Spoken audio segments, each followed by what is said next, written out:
There's another thing that I experienced already before, and that was feng shui. That was the closest I could get it to biogeometry, you know.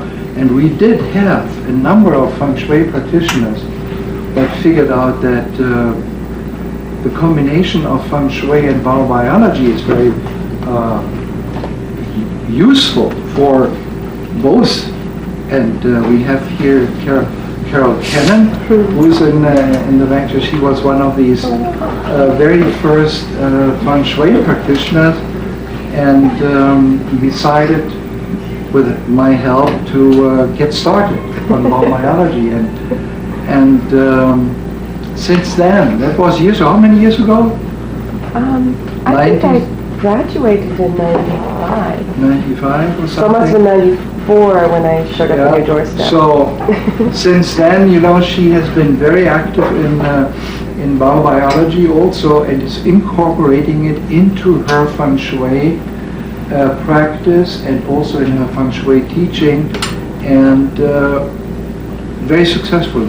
So because of her, we get more and more feng shui practitioners interested in biobiology, which I think is very important. And now this biogeometry comes, you see, and we find that feng shui practitioners are suddenly very interested in biogeometry. Why would that be? Now, my take on it is, you know, and maybe it can be discussed, that feng shui is a very old way of interpreting energy flows and so on. And there are rules and regulations, and people do this. Okay, you hang a crystal here, and you introduce a color there, and whatever the remedies may be in these various schools. But the thing here is that how do you know that whatever you introduce here is working, is really helping? You can actually only ask the people, do they improve? Does the lady suddenly get a date, you know, that doesn't have a date for, you know, for so many years? Or, you know, is their health improving? Or whatever may be the cause for the consultation in the first place. And what people say, you know, it varies a little bit. You know, you cannot really often rely on what they are saying. So, when biogeometry then turns out, and you will learn this here, you have actually something in your hand to figure out, to see whether the remedy that has been chosen is working. And I think that is one of the points in why feng shui practitioners are interested or could be interested in this. And that is, I mean, I'm telling you this, you have to find out during the course of the seminar here, and how this works, how do you do this. And in any case, I found it was extremely interesting and worthwhile cooperating with Dr. Karim and starting to run some seminars here. And I think over a period of 2 years we had quite a few seminars, you know, twice a year. The last one was where he talked for 2 weeks on his, you know, you wouldn't believe it, but he can do this. So I can assure you that you will be into something that is very interesting, and if you are sufficiently convinced, you will also learn how to utilize it for yourself. If you are not using it professionally, you can use it for yourself, for your own health benefit, or you can even incorporate that into whatever you are doing right now. We have a number of medical doctors, alternative medical, not only alternative, I mean MDs, if they are, you know, far away from all these medications and so on, that are using biogeometry successfully. You know, then architects, feng shui practitioners, and healers, and you name it. You know, this is all very exciting.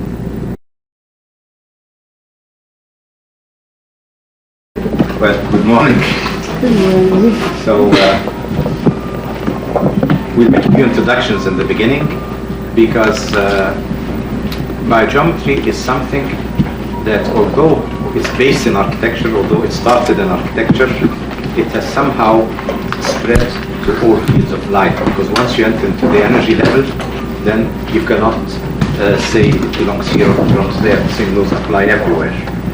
So in making a seminar, it is very difficult to address everything. At the same time, we have to make choices. And we will make the choices according to your interests and your professions. I will try to give examples that relate to you, so that I'll try not to miss anything here. So we will sort of, I don't think I need to introduce myself. Helmut did that. I mean, basically, I'm an architect, and I noticed that when we design as an architect, we are really not working with shapes or materials or such things. We are really sculptures of space. This is what we really do. Because although the building is there, we build all that and we look at all those forms and all that, but you don't live inside the walls. I mean, we're not like termites, we live here in the space. So our job is to sculpture space. Now, when you sculpture something, there is something that you call the forming process. You see, how to form something. And to form something is totally different than to shape something. You see, you can take a block of stone, you can form it and shape it, and they're two different things. But a better example would be to say, when you have a child, you don't shape the child, you form the child. Form the child, that means you form the essence of that child. It's a personality that gets formed. It's the whole essence. It's something that's alive. So one thing that is a criteria of forming is bringing life into something. Shaping, not less. And that means that an architect, when he is forming space, he has to bring life into that space. So he has to know what are the criteria of life. And criteria of life, mental aspects are part of life. Emotional aspects are part of life. But how are they part of life? I mean, they must be put in such a way, in such harmony, that they interact. In life there is motion, there is growth, there's all aspects of life. And that's the forming process. So I asked myself, okay, now let's see what we do till now as architects. What we do is, okay, we look at the functional aspects of forming. I won't go too much into that, we all know that. I mean, I design a space so that you can move inside the space to do the proper functions and all that. And then with those functions today come so many new aspects in modern technology that are giving us problems, but we need them for those functions. Then we have materials, new technology and all that. Then we have, let's say, a sort of psychology of space. We place colors in such a way, how you feel space, how you feel proportions, how you feel cramped or not cramped. So this is what people call the human dimension of space, taking man as the measure of all things. When I say man here, it's men and women, it's gender. So but when we look at what are we doing in this aspect, saying that, oh, the red affects me that way, the blue affects me that way, and this, it is all very vague.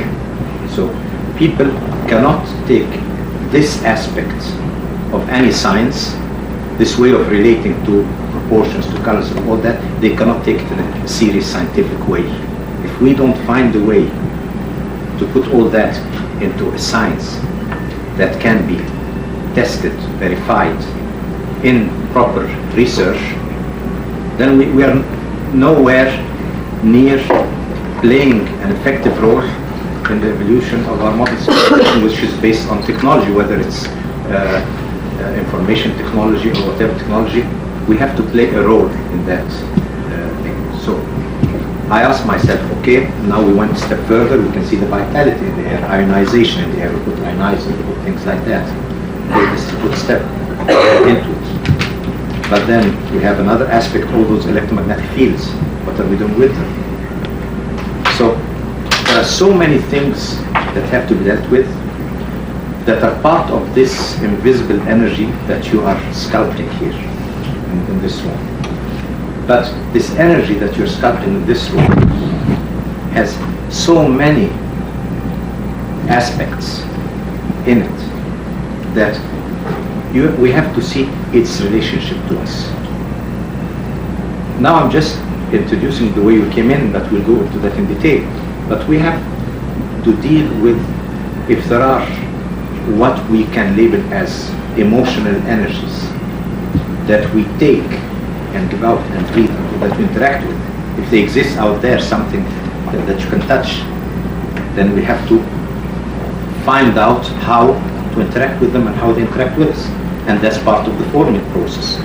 So we are forming what you would say the architect has to form the collective aspects of emotion, of mental, of intellect levels, of spiritual level, all that. All those levels have to be formed in a collective way. Now, if we have to do that, that means it takes architecture to a new dimension. Now we have to understand this thing in this room. If that means there is a collective, if it has collective emotions, collective mental, that means it's a collective form of life in this room. That I'm dealing with a being who's alive. But this being who's alive, we call it collective from our point of view. But from the Earth's point of view, it could be the individual personality of the Earth and we're just cells living inside it. Now how do we interact with this being and how do we bring sort of harmony in this interaction that we benefit from it? So all of a sudden the forming process is not just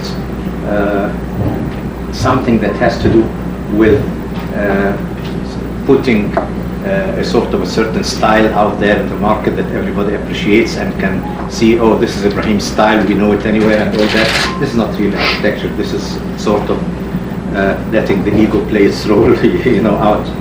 So we have to understand now this energy out there. So an architect now, he is really somebody who is working with energy. Forget about all the rest now, we have to go to that level. Now once you go and work with energy, then there's no architecture anymore, and there's no medicine anymore, and there's no healing anymore, there's nothing anymore. It's all one. You see, it's like you say, hey, I'm an individual, okay, that's me, that's you, but then go more inside and inside and inside, and you're in the middle of the whole universe then. So it's like that. So now biogeometry is all of a sudden applicable to everything, because the laws are there everywhere. Now, when we work with biogeometry, we work with this space, we must not forget that we are still using physical things, like we're using paint, we're using this, there's so many things that we are using. And if we are using all those things, we cannot imagine applying anything on the energy level in biogeometry while doing the wrong thing on the physical level. And that's why the link with biobiology is very important. I try to impose biobiology into all my architectural projects. It is very difficult because you're fighting against some forms of modern technology, and that's where the difficulty arises. But you cannot say, I'm going to balance the energy in this room and then put toxic paint on the wall or something like that. So first of all, if you can't learn to detoxify your environment, your building, it's even if you can solve it with some energy principles in biogeometry, the awareness of having toxicity and not dealing with it, the awareness of doing the wrong thing will hurt you on the long run. So it's very important here. It's not by chance, for example, that biogeometry, I'm giving biogeometry seminars with biobiology, with Helmut, maybe because I'm the nearest thing to a German in Egypt or something like that, and we can sort of interact together. You know, it's not that. It's because really there are two important things. You have to have an awareness of what you put, what kind of varnish you put on the wooden floor, what kind of things you do like that. If you don't have this awareness, you're not really benefiting from everything. So biogeometry is working on the energy level, but it has to be taken out into every aspect of your life, and then you have to rethink all that. That's how all of a sudden now you say an architect is speaking to Feng Shui practitioners. That could be as more logical. I mean, this is, we're cousins. But what does an architect have to do in speaking to somebody about homeopathy, for example? And why speak about spirituality or something like that when he's an architect, he's not a preacher? I mean, why? But because on the energy level, you have the solutions to all those different aspects that when you tackle from the outside, they could seem very complex. And we did it from the inside. So you have here a sort of a program. And I say try, Helmut, I try to stick to the program. It's very difficult. So you have some titles there. So I will form, so we're speaking about forming. So the first thing we have to form is the seminar set.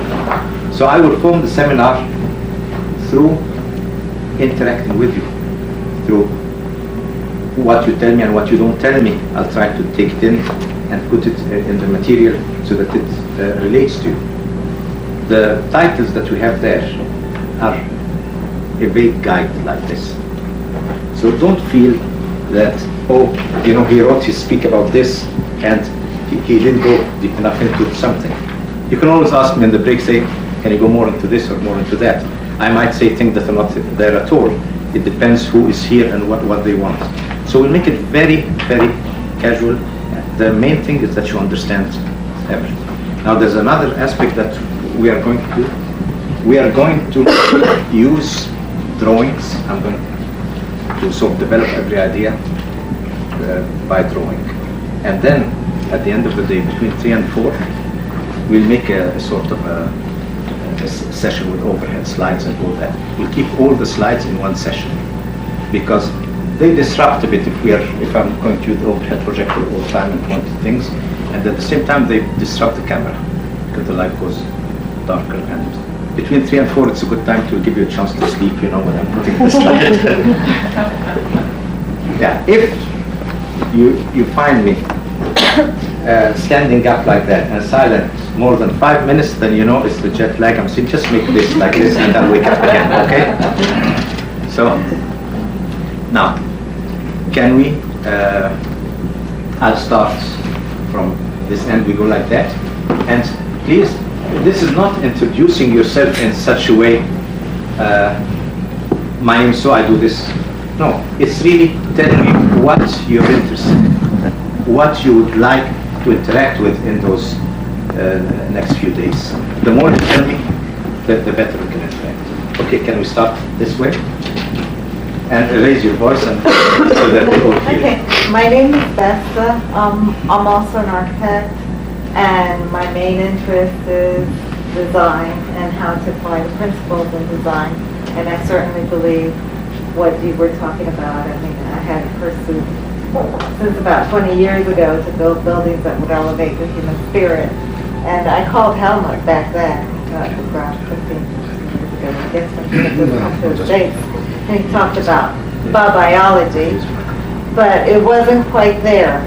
And I think, to me, biogeometry is a little bit closer. So I've read a lot about Feng Shui, but I felt a lot of the things that I read were very commercial. They weren't in depth. So I think, you know, your course was more geared towards what I was hoping to do in my profession. Okay, thank you. Now, at the far corner there, I have Laila, my daughter, Now, she is somehow born into biogeometry. I mean, she's for her, probably, I mean, it's her natural way of life, and when she's here studying in the University of Sacramento, maybe she, all what we're speaking about, to her, but she was born that way. And so I let her introduce herself from there. Come on, you have to say a word. That's Laila, my daughter. Then stand up and raise your voice. I'm actually certified in geography, and I'm studying nutrition right now. At the same time, I'm studying university marketing and public relations. I did study aromatherapy for a while, and like you said, biogeometry is a way of life for us. And I want to follow his footsteps, so everything he says is interesting for me. And I always attend the seminars from the beginning because he always says something new every single time. And it's too interesting to just miss them all. So whenever he's here, I always come and attend the seminars. So I try as much as I can to attend all. Sometimes I can't. So I'm here this time. That's nice to hear from a daughter. Maybe because they are not teenagers anymore. So now, when we are learning something, if what we are learning can play a role towards solving the problems that we face, starting with the most important problems that we face in humanity, then it has a reason to be there. Otherwise, it has no reason. If we don't play a role in making this world better, then we're just playing on the sides. So we have to find what are our problems today, what are our dire problems, and how can we sort of find our role in making a difference in those problems. Now, many of you feel it that what I'm saying when I'm doing Feng Shui, when I'm doing this, when I'm doing spiritual work, that I feel that there is a lack of scientific grounding, and people here who are scientifically minded will always look at me like that, a bit down. It's like when you see a surgeon, you see, and a psychologist. The surgeon will always think that he's the real thing because he really has something there in his hand. He can take an organ out, here it is, you know. But what the psychologist takes out, nobody sees it. So, and that's the big difference. This is, we think that we need scientific validation, and since we don't have it, we feel lost of it. We don't have it in many of our disciplines. This is a problem. But the other thing is, people are saying, well, the other side, who have the scientific background, who are really playing a role in our modern society, who are really, they play the main role in modern civilization. I mean, they're the mainstream, we're just playing on the side there. We're trying to come into the mainstream, but we have no way of entering with them in their scientific way of thinking. They, actually, this way of thinking, this scientific way of thinking, has produced modern civilization. It has produced such comfort and so many things in life like no other civilization before. And this is something that we have to acknowledge. We can't fight against it. It's there. But the problem is, it's not a solution either. You see, we're discovering every day that it could be at the expense of our health, our energy field, and all that. So are we building a very advanced civilization at the expense of mankind at the end? You see, comfort is not the solution to a problem. See, what's you're comfortable but you're sick. So what? I mean, okay, giving you a longer lifespan is not a criterion. It's the quality of that lifespan. that really matters, you see. So we go and we have a longer lifespan, but the 10 years we get, or the 20 years, those last 10 years we are spending in the medical institutions and all that. So where is the quality here? Were those 10 years worth it? Or were just being given something that's a bad quality, but a good quantity? Something is wrong here. So we should try to find out, okay, what are the problems that are being caused by modern technology? What are the problems that really matter? And when I mean really matter, I mean that our modern technology is so potent that it could really destroy life on Earth. So when we take problems, we should go to the most important problems, and that's global life extinction. See, because what's you saying, okay, we made a fantastic civilization, life ended on Earth, but everybody was happy with a nice house and a nice child and all that. Okay, so but it ended. So let's think, which is the problem that we face the most? Thinking first about warfare, nuclear warfare, things like that. And when you are aware of something, then you can probably find a solution. See, when you're aware of the problem. So the first thing is being aware of your own problem. Now, probably, I mean, many people think the problem is still there. We're not really completely out of the danger. But I think with time we will soon, whether it's nuclear, whether it's biological, whatever kind of weapons, I mean, since we know that there is important danger to us, we'll probably master the situation. Now, okay, this one we know about. Let's take the second one, environment. Now, we have become aware of environmental problems. And if you're aware of something, then probably again we'll find solutions. So we are already starting to find solutions. Although here, like Karim was telling us before, the solution is not easy. It's very difficult in modern industrialization to find solutions that go against it. And when you tell them, for example, you have to reduce the car exhaust by so much in the streets, see how much this will cost the car manufacturers from those streets. So it's not always easy to control the environment in such a way, but at least we are aware of it. And when we are aware of it, that means we are in constant discussion. And that brings this one probably into a solution sometime in the future. I say probably because this is a very tricky subject. But then there is a sort of a distant chasm to this environmental thing that we are not aware of. It's there and we are not aware. And that's the big danger. No civilization has completely ended by something it was aware of. They've always ended with something that hit them when they were not aware of. And what is that? Unfortunately, it's the age of information. The age of information is the time bomb. It's the thing that can, overnight like that, can end life on Earth.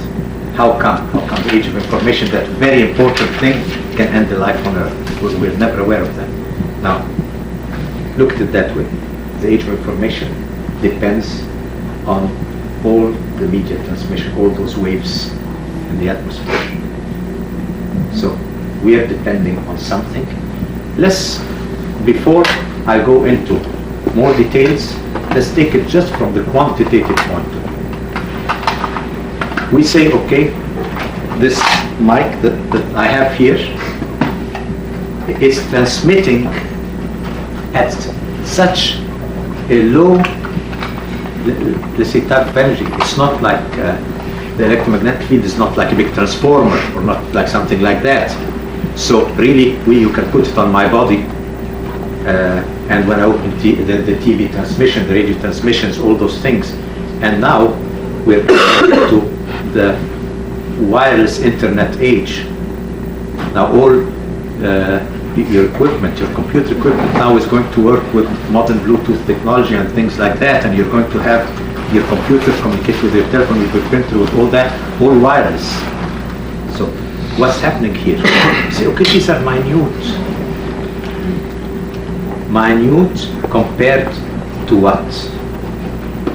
Compared, okay, to what you feel, okay, to whatever you feel. Now let's take the level of electromagnetism inside the body, between the communication between the cells. And it is 1 million times smaller than what we are using. So it depends, minute compared to what? You see? Now, a cell trying to communicate with another cell is somebody trying to move a breeze through a storm. There must be distortion. So what happens is, if your body cannot communicate the proper information, how can you process it? That means your body is going into its own self-destruction due to wrong information, because the information is being completely disrupted by all those energies. That's just on the quantitative level, not going further. And that's the least of my problems, the quantitative, although it's, see how far it goes? Now what it's doing, the immune system is always trying to fight. And we think that, okay, I can lower pollutions outside, all type of pollutions, I can lower them. And the more I lower them, the better my immune system can recover from the effect of all that. But I try to lower them below the threshold of my immunity. They have to be lowered there. And that's what I do all the time.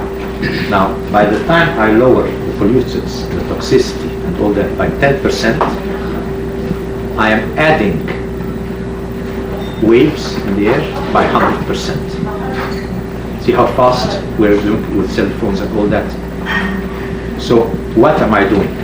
Here's my threshold. I'm lowering the toxicity of pollutants that way, but at the same time, the waves, those electromagnetic waves, are pushing down the threshold of my immunity.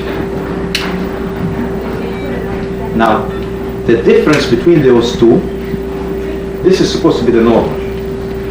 When it gets pushed down, we have to, then we call it allergy. Okay, but what brought it by? Somebody's pushing the immunity down. So you can't, when you're speaking about what pollution, you cannot speak quantitative. You must speak its relationship to me.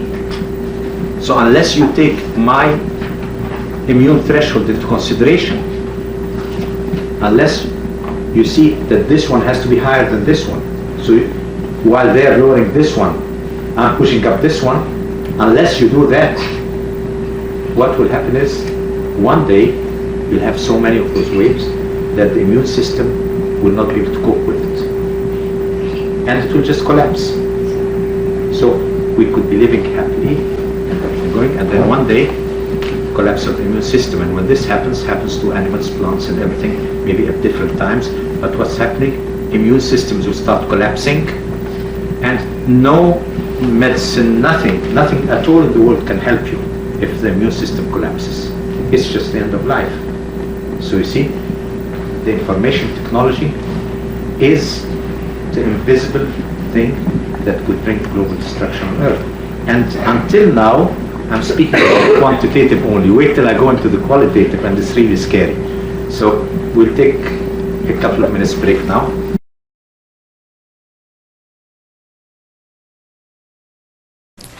Now, when we are speaking about levels, quantitative things, and that's how we think, we get, for example, our fruits. And then we think that we can give them a very minute level of irradiation in order to give them a longer shelf life. So we do that and think that these are the safe levels. And this irradiation is used everywhere. We use it in X-rays, we use it in the airport scans when you go in and when you go out and all that. Okay, it might be totally ineffective on a normal person because he goes through it, maybe this effect of radiation, okay, puts down his immunity a bit, he goes out in the sun, he walks a bit and it's bad, and maybe if you look at it from that way, then it's totally harmless. But let's say somebody had cancer, he got operated and now he's recovering and now he's okay. But it's just, you know, like that, and any little thing could trigger something again. How do you know what is too little and what's, I mean, bad is bad and good is good. But we think now in good and bad, always on a quantitative level. And that's what we have to change now. We have to introduce a science of quality. And that's very difficult. How can I introduce a physics based on quality? The physics we're going to study, and this is a new kind of physics, and that's biogeometry, and it's a physics of qualitative measurement. And this is very easy to understand when we compare what's qualitative measurement and what's quantitative measurement. Now, quantitative measurement, and that's our modern science, has so many criteria. First of all, the measurement has to be objective. That means a centimeter or an inch is an inch, whether I am in the room or not in the room. So quantitative measurements are measurements where the person doing the measurement is not part of what is being measured. You see? So if I draw a line and measure it and say this is 2 inches long, I'm not part of that measurement, because if you measure it or you measure it, it won't grow and it won't get smaller. It's the same ruler and everybody. So this makes it objective. That means we can all work with it and all that. But if you start saying, oh, I like the line, I don't like the line, it's the line is this, the color is this, then I can't say in a formula a 10-inch beautiful line. Now, what's beautiful here? See, beautiful means somebody has to say it's beautiful, but there's somebody, if it changes, then he might say it's not beautiful. So we have to keep ourselves out of the measurement. Okay, that's the first step. But what would this lead to? It leads to a whole civilization where we are out of the measurement. See, a whole civilization is built where we are not taken into consideration. It is built from us, from the comfort point of view, from this thing point of view. But if we are not part of the formula of the measurement to begin with, then this thing has a problem. It's like somebody born with a problem and will grow with that problem because we are not part of it. Now, what is qualitative measurement? Is a measurement when we are part of what is being measured. Because we are going to go into some things that will seem a bit scientific or too scientific, but I'm going to simplify them so much. We have to see that how we perceive the world outside us. If we don't go from the beginning and see who are we, how do we perceive reality, how things work, if we don't see all that, then there is no way of understanding qualitative measurements. So when you understand that line that is, before you say it is 2 inches long, okay, it is 2 inches long, but that line does not exist outside you. What exists outside you is a certain energy configuration. if you're looking at it with a microscope. It's a certain energy configuration. This line is a certain accumulation of energy along a certain path, and it's constantly interchanging with this environment. So it's just an energy thing. As far as our body is concerned, whether that line exists on paper or whether I do that in front of me now, the effect on the energy level is the same. See, I created an energy path. So whether you see it or you don't see it, it really doesn't matter. Okay, but it is perceived where? What creates that line? This energy pattern is perceived, and the brain creates colors, shapes, lines, and all that, and then projects them. It projects them outside in front of you. So you are measuring something in which you took part in creating anyhow. So by saying objective, even on quantitative, you discard that this thing does not exist except in a subjective person. It wouldn't be out there anyhow. Okay, how come we all see the line the same way? I mean, how come does it change from one person to the other? Because we are all made in the same factory. Same brand, same everything, same mechanisms, of course, yeah. But just take another species, take a dog or a cat or something, and then it might perceive the reality totally different. And this shows us some people who think, okay, I interpret reality, I don't create reality. That means all this exists exactly like I see it. It exists out there. Then there are certain waves that hit it, bring it in, and then I take it, and it goes into the nerves as a sort of a nervous pulse. Then my visual center in the brain, my auditory center, and all those centers recreate what's out there. So it's like putting, you have a picture on your computer, you put it on a disk, then give me the disk and I recreate it on my computer. This looks very logical. But if it was like that, if in reality there was one reality that we are recreating, so every species should be creating the same thing exactly. But it doesn't happen. You take, every species sees a different reality. Then how can we say that we are translating a reality? We must be forming a reality. Now, how do we form a reality? Forming a reality is something that out there's what we call an energy soup. It's a soup. It's just a lot of energy. And look at that, this energy, if I compare it, to give you an example, it's like having, a prism, and you have light going through the prism. Light is colorless. But if I put a prism, it will give me 7 colors on the other side.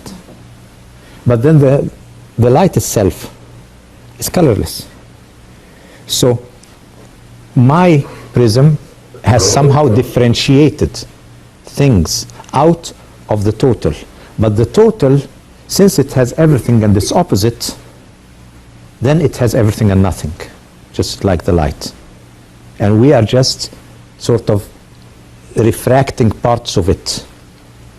And this is how reality really is. Out there, the totality of information has everything and its opposite. And if you have everything and its opposite, then you have, some people try to speak about the state where you have everything that's opposite, and some people call it chaos or things like that. It's not chaos. I mean, by chaos means we cannot perceive something in it, but actually it has the totality of information. But now I come and mentally go into that totality and create a pattern. With this pattern, sensitivity pattern, I pick from the reality into the pattern. So I have reality. So you see?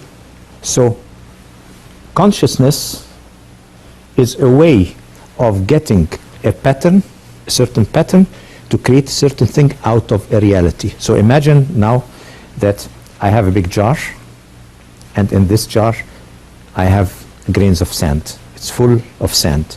But the grains of sand are in different colors. What you see is just sand. Now, I wear special glasses that only show me the green color. So all of a sudden, I see trees in the green color, because I only see the green color. But it's, you see, you say it's in there.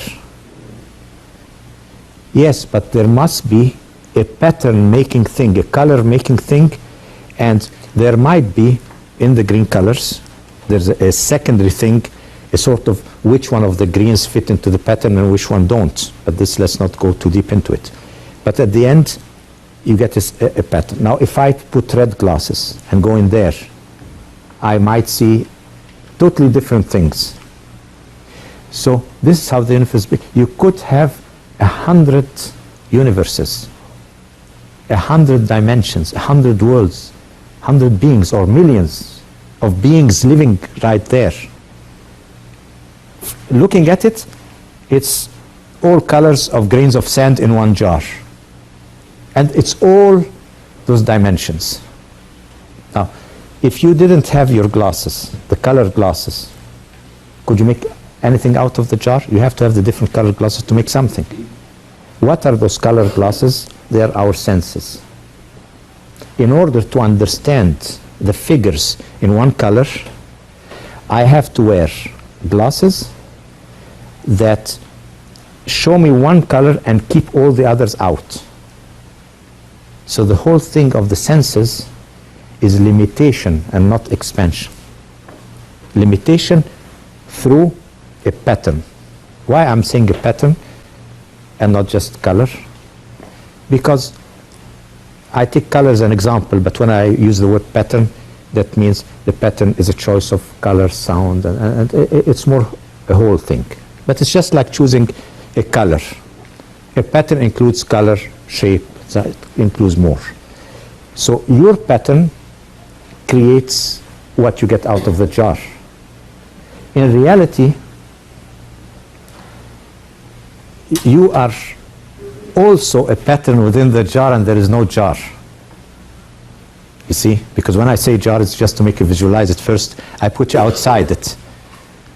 But then when you ask, who am I? I'm just another pattern within the jar, you see. So there's nothing but all that.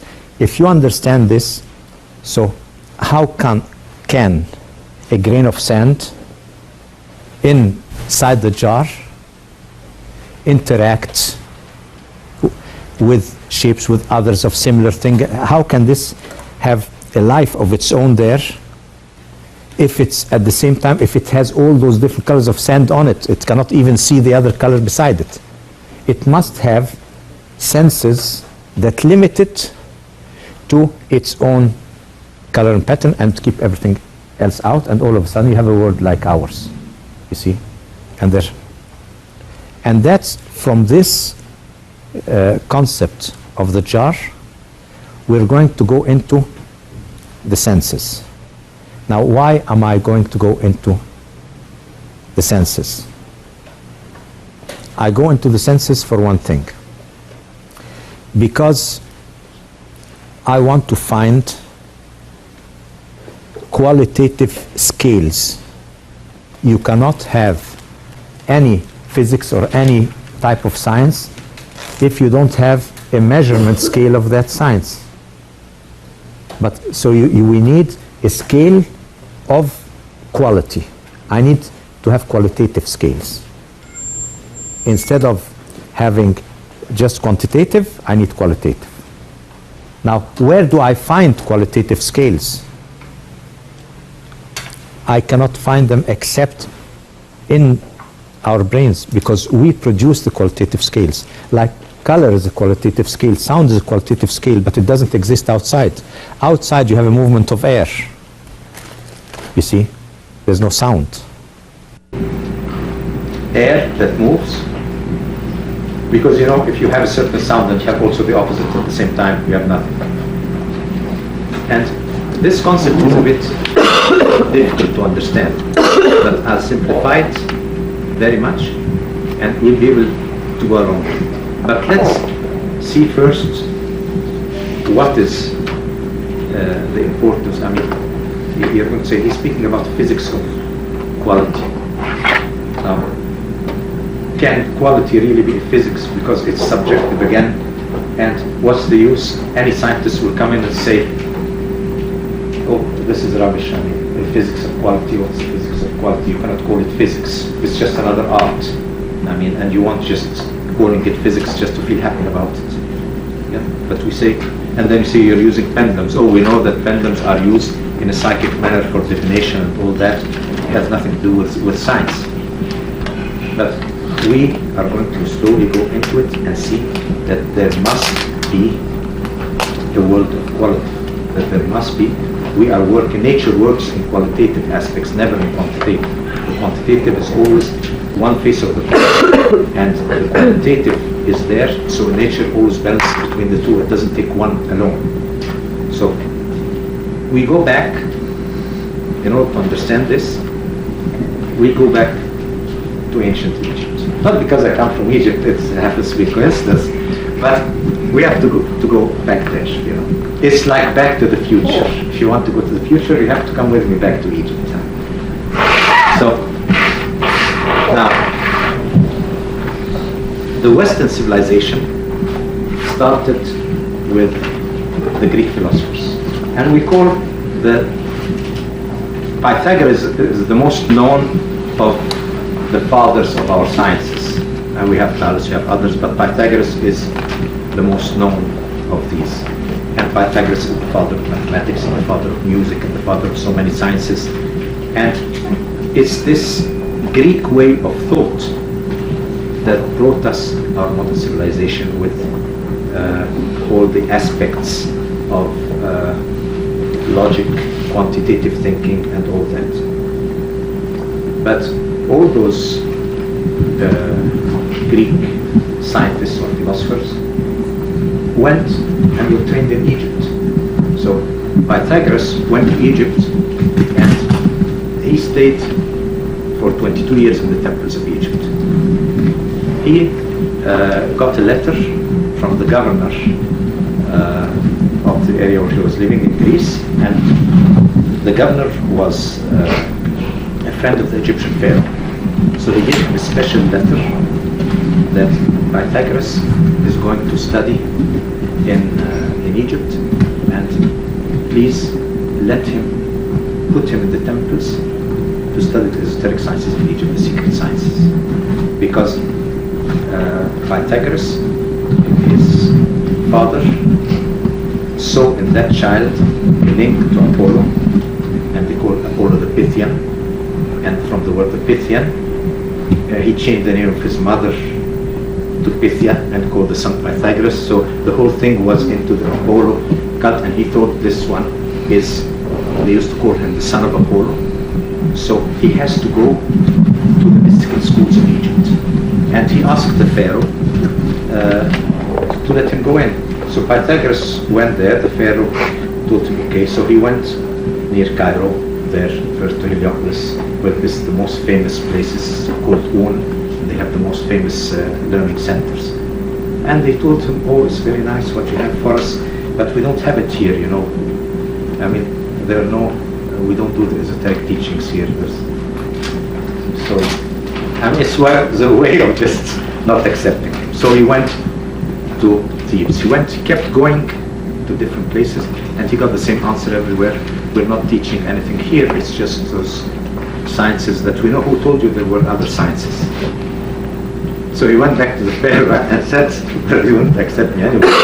And then somewhere near Karnak, in Luxor there, when he went there, the pharaoh told him, no, go back again. And when he went there, they were afraid now, because it was an order from the pharaoh. And they accepted him there, and he stayed 22 years studying this.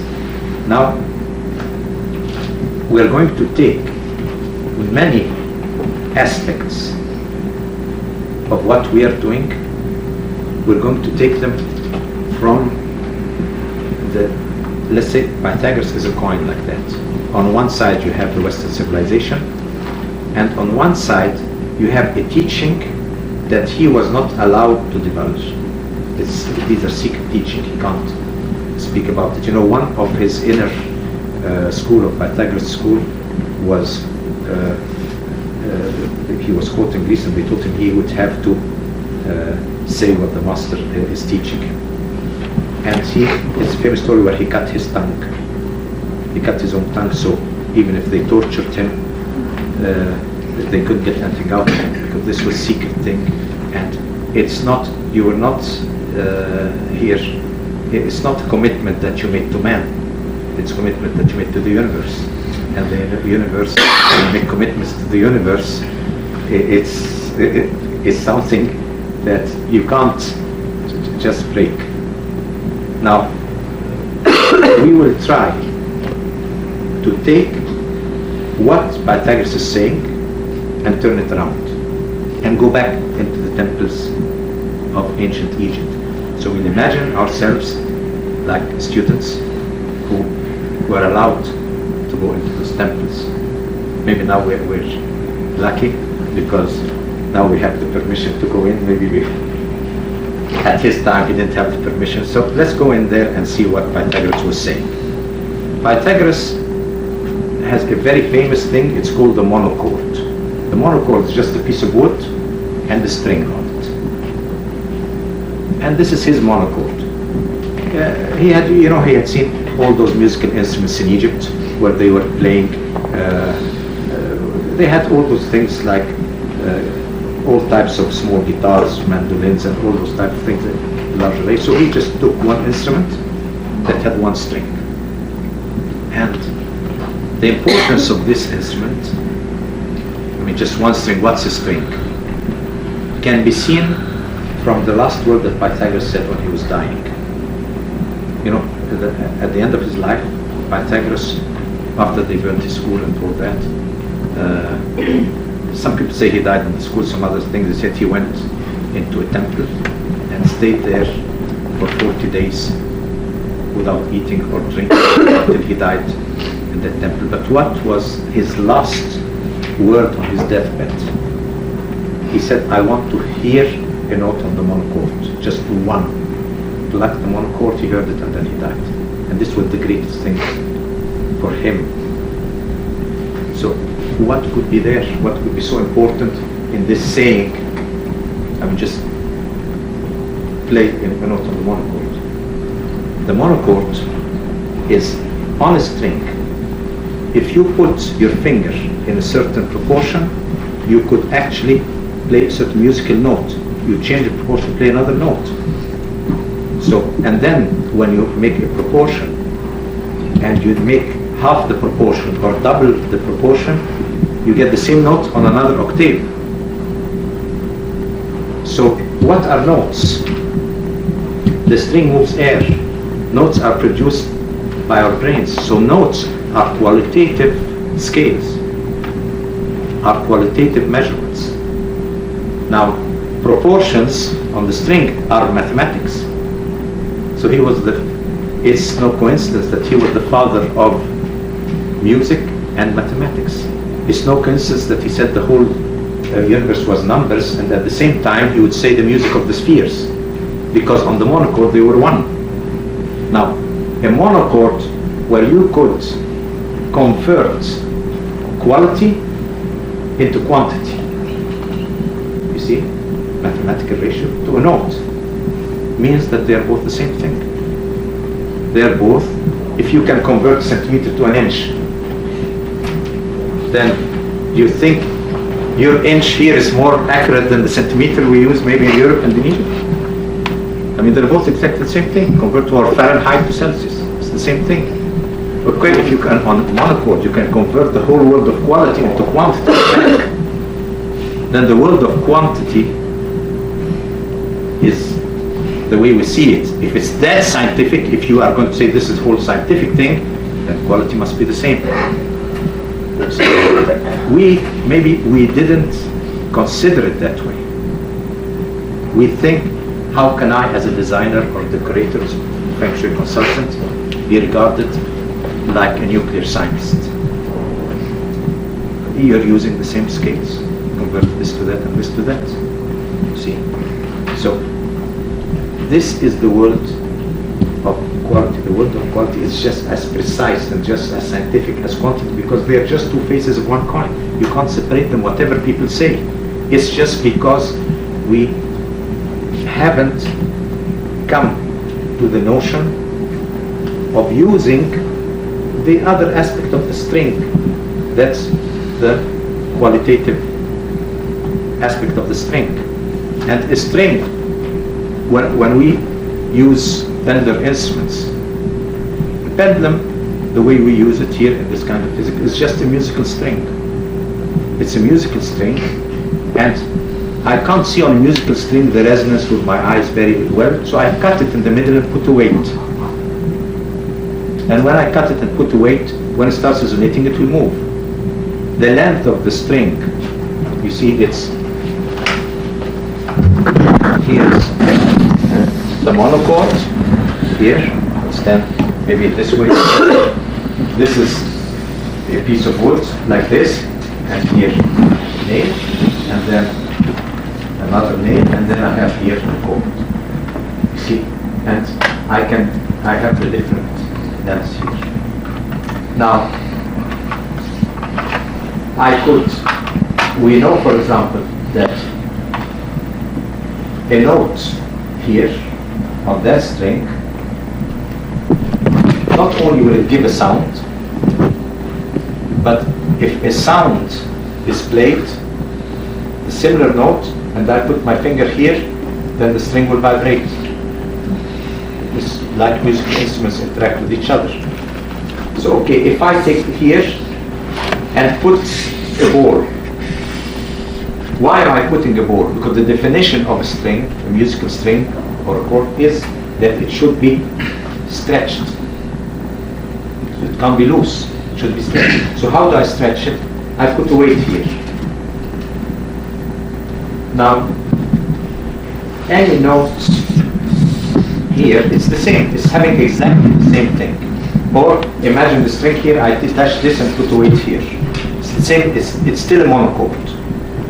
See, so a pendulum is a monochord. Fixed here, tight here.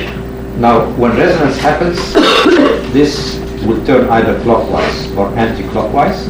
And what will happen here when this turns, it will mean that while here, let's say I put my finger anywhere on the monochord, the wavelength that comes out is equal to the free length, okay? Here, the wavelength, when this turns, this will be half the wavelength, okay? Because it's turning that way. So imagine it's half what the string is. So when you put a ball, instead of here, it's like you get the same sound, but only just moved another octave. And the length here, this is the amplitude. So we have here in the monochord, we have a physical instrument that measures wavelengths, that has mathematics, sound. You see? So here we enter into very important science that we are going to start with after lunch when you're relaxed and sleepy. And that's the wonderful science of harmonics. But not harmonics from the musical sense, harmonics from the total sense.